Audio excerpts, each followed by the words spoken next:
السلام علیکم ورحمۃ اللہ نحمدہ ونصلی علی رسولہ الکریم اما بعد فاعوذ باللہ من الشیطان الرجیم بسم اللہ الرحمن الرحیم الیوم اکملت لکم دینکم واتممت علیکم نعمتی ورضیت لکم الاسلام دینا۔ میرے بھائیوں بہنوں، آج آپ کے سامنے بیان کرنا چاہتا ہوں کہ بدعت کیا ہے۔ تو میرے بھائیوں، اللہ پاک قرآن کے اندر فرماتے ہیں کہ ہم نے آج تمہارا دین تم پر مکمل کر دیا ہے۔ دین اسلام جو ہے تمہارے لیے پسند کر لیا ہے اور اس کو آج ہم نے تم پر مکمل کر دیا ہے۔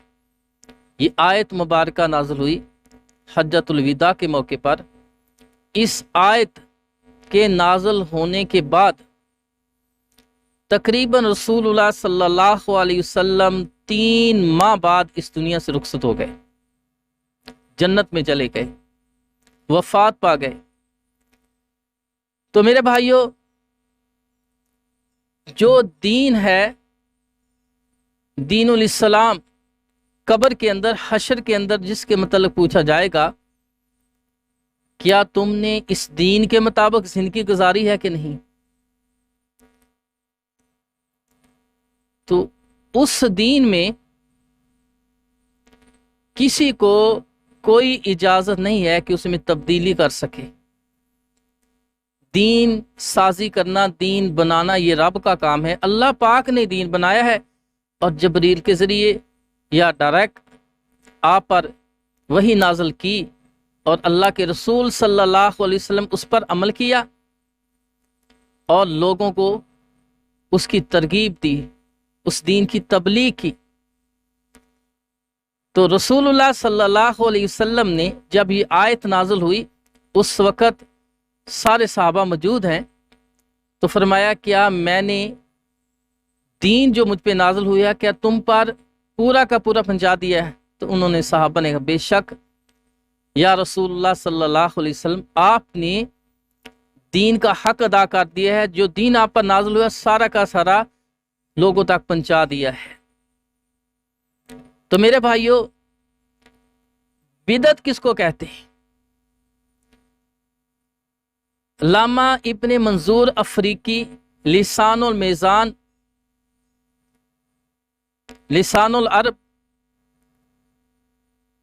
جلد نمبر 8 صفحہ نمبر 6 میں لکھتے ہیں بدعت اس کو کہتے ہیں، اس چیز کو کہتے ہیں کہ دین کی تکمیل کے بعد جو جاری کی جائے، دین کی تکمیل کے بعد جو نئی چیز جاری کی جائے اس کو بدعت کہتے ہیں۔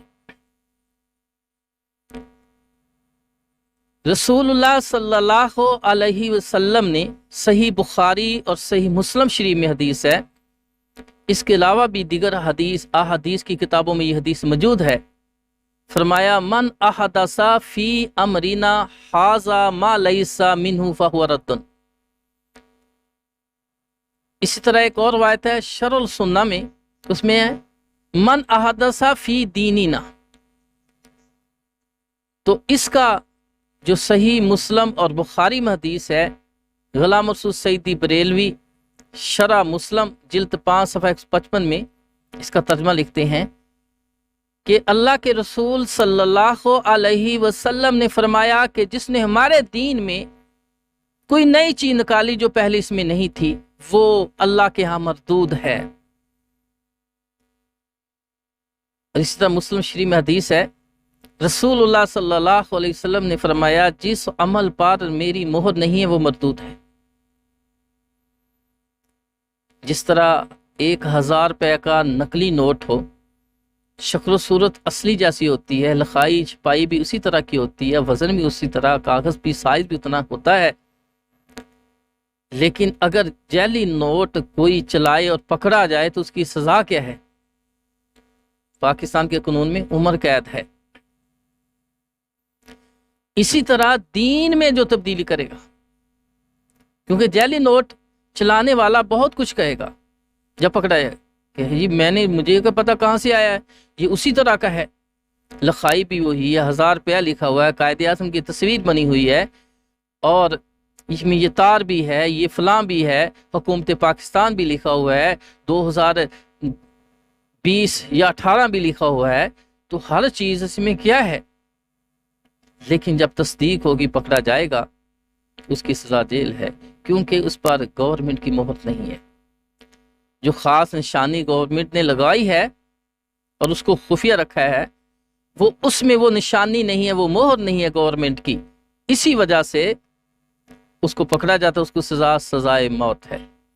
اس طرح دین میں دین الاسلام میں کوئی ثواب کے طور پر کوئی کام جاری کرے، کوئی ایسا عمل کرے جو دین الاسلام میں پہلے موجود نہیں ہے، اللہ کے رسول صلی اللہ علیہ وسلم صحابہ نے اس پر عمل نہیں کیا، تو کوئی کہے یہ بہت اچھا عمل ہے، اچھی چیز ہے، نہیں ہے لیکن اچھی ہے، بدعت حسنہ ہے، اور اس پر وہ عمل کرے، اس کو ایجاد کرے، تو فرمایا اس کی سزا کیا ہے؟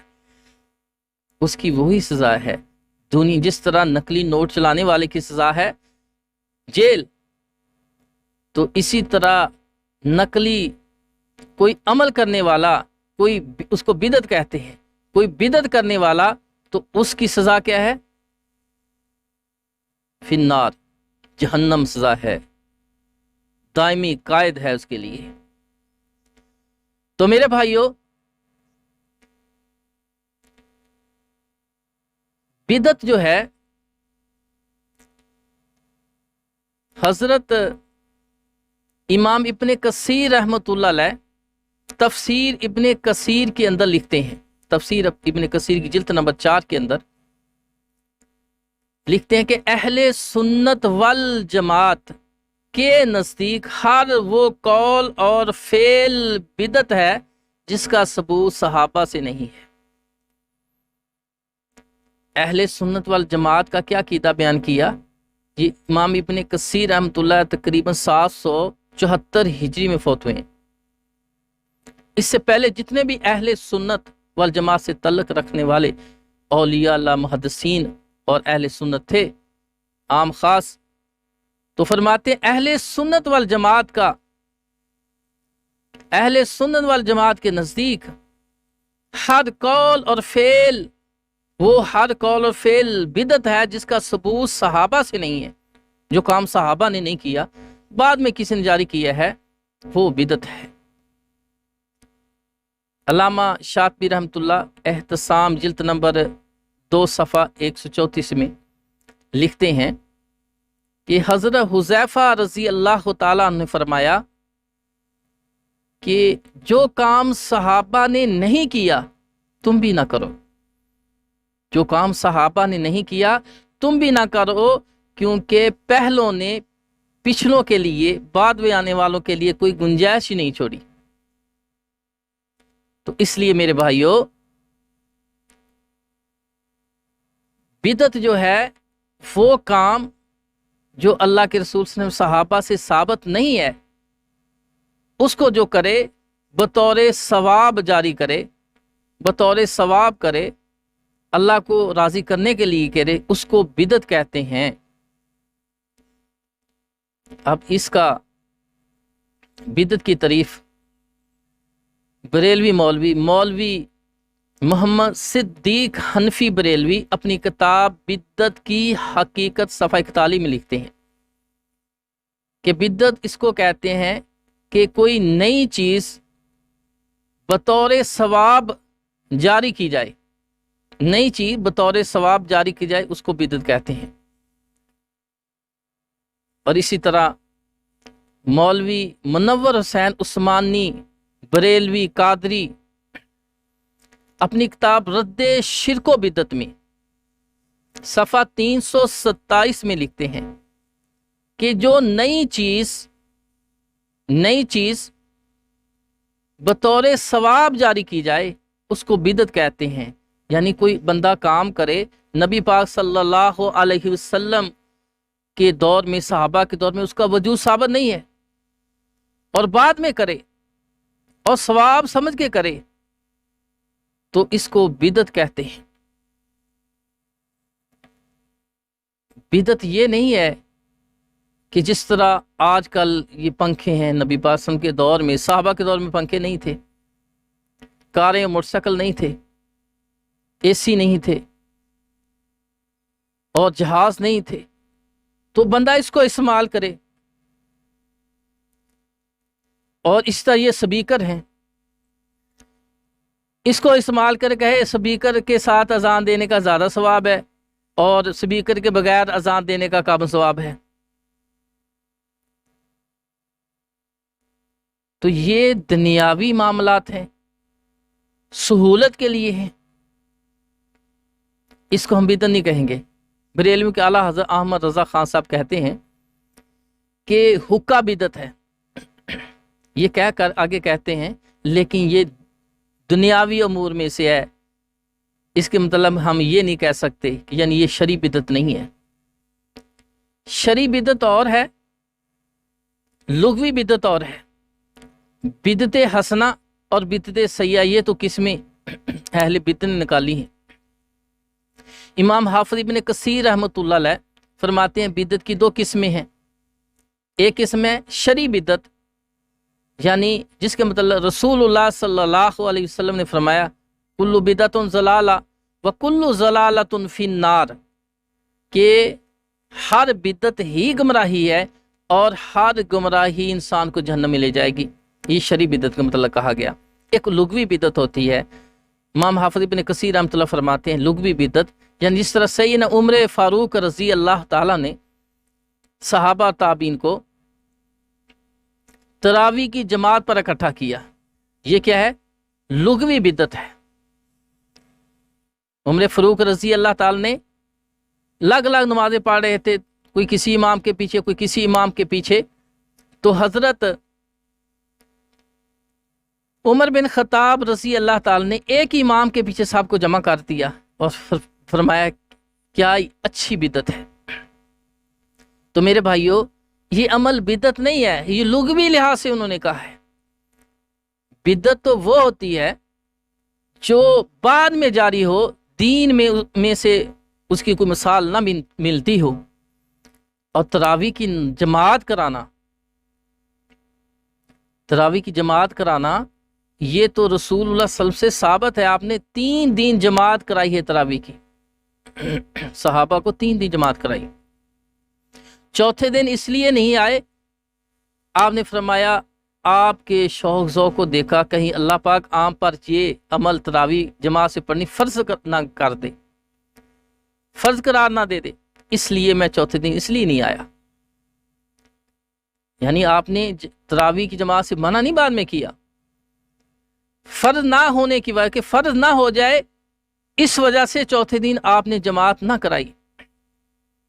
اور نبی پاک صلی اللہ علیہ وسلم کے دور میں ایک صحابی، غالب اس کا نام ابی بن کعب ہے، عورتوں نے کہا کہ ابی ہم آپ کا قرآن سننا چاہتے ہیں، تو انہوں نے ان کو عورتوں کو 11 رکعت تراویح کی جماعت کرا دی اور آ کر رسول اللہ صلی اللہ علیہ وسلم کو بتلایا کہ آج رات عورتوں نے مجھے بلایا کہ بھائی ہم آپ کا قرآن سننا چاہتے ہیں، تو میں نے 11 رکعت تراویح قیام اللیل اس کی جماعت انہیں کرا دی۔ اللہ کے رسول صلی اللہ علیہ وسلم خاموش ہو گئے۔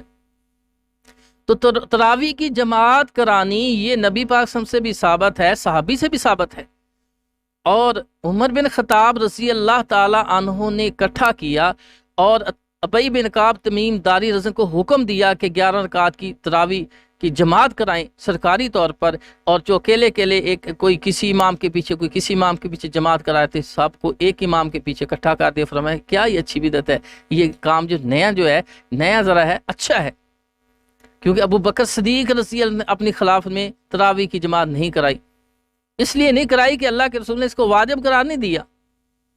تراویح کی پڑھنا جماعت کا تراویح واجب نہیں ہے، یہ سنت ہے۔